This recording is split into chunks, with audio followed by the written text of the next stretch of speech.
राहुल का काम सनातन का अपमान, लेंगे हिंदुओं का वोट, करेंगे धर्म पर चोट, इंडी ने ठाना सनातन को मिटाना, शक्ति का विरोध, सियासी गतिरोध, महिलाओं का अपमान, शक्ति पर घमासान। नमस्कार दोस्तों, हम बेहद निर्भीक पत्रकारिता कर रहे हैं। इसके लिए आपके प्यार और सहयोग की हमेशा जरूरत रहेगी। आपको हमारी ताजा तरीन खबरें लगातार मिलती रहें, इसके लिए आप हमारे चैनल को सब्सक्राइब करें और बेल आइकन को दबाना ना भूलें। अब शुरुआत करते हैं खबर की। जैसे जैसे लोकसभा चुनाव नजदीक आ रहा है, राजनीतिक दलों की बयानबाजी तेज हो रही है। हालात ये है कि राजनीतिक दल सभी सीमाओं को पार कर चुके हैं। इस रेस में कांग्रेस और उसके युवराज राहुल गांधी ने सबको पीछे छोड़ दिया है। भारत जोड़ो न्याय यात्रा में राहुल इस कदर बहक गए कि उन्होंने शक्ति से लड़ाई की बात कह डाली।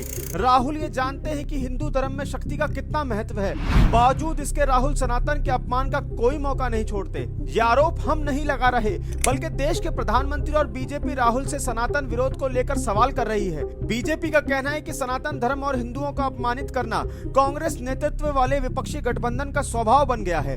पीएम ने तेलंगाना की जनसभा से राहुल पर जोरदार हमला बोला। उन्होंने कहा कि इंडिया अलायंस ने मुंबई के शिवाजी पार्क से जारी अपने घोषणा पत्र में शक्ति को खत्म करने का ऐलान किया है।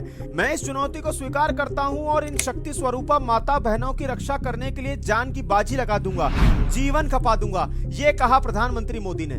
ऐसा नहीं है कि राहुल के बयान के खिलाफ सिर्फ बीजेपी खड़ी है, बल्कि उनके बयान पर देश भर के साधु संतों का गुस्सा भड़क उठा है। राम जन्मभूमि मंदिर के मुख्य पुजारी आचार्य सत्येंद्र दास ने भी निशाना साधा है। उन्होंने राहुल गांधी को हिंदू विरोधी बताया और कहा कि इसलिए देश ने उनकी पार्टी को नकार दिया है। सत्येंद्र दास ने कहा कि राहुल गांधी खुद कह रहे हैं कि वो हिंदुओं से लड़ाई कर रहे हैं और कांग्रेस मुस्लिम पार्टी है, वो हिंदुओं के विरोध में थी और हिंदुओं से ही लड़ते हैं। उन्होंने तो हमारे पूजनीय भगवान राम को भी नकार दिया है और उन्हें भी काल्पनिक कह दिया है। हालांकि ये पहला मौका नहीं है जब राहुल ने सनातन के खिलाफ बयानबाजी की हो। वो गाए बगाए पहले भी कई बार सनातन विरोधी एजेंडा चलाते रहे हैं। अभी कुछ दिन पहले ही शिव की नगरी काशी को लेकर उनके बयान पर जमकर किरकिरी हुई थी, जहां उन्होंने बनारस के युवाओं को नशेड़ी तक घोषित कर दिया था।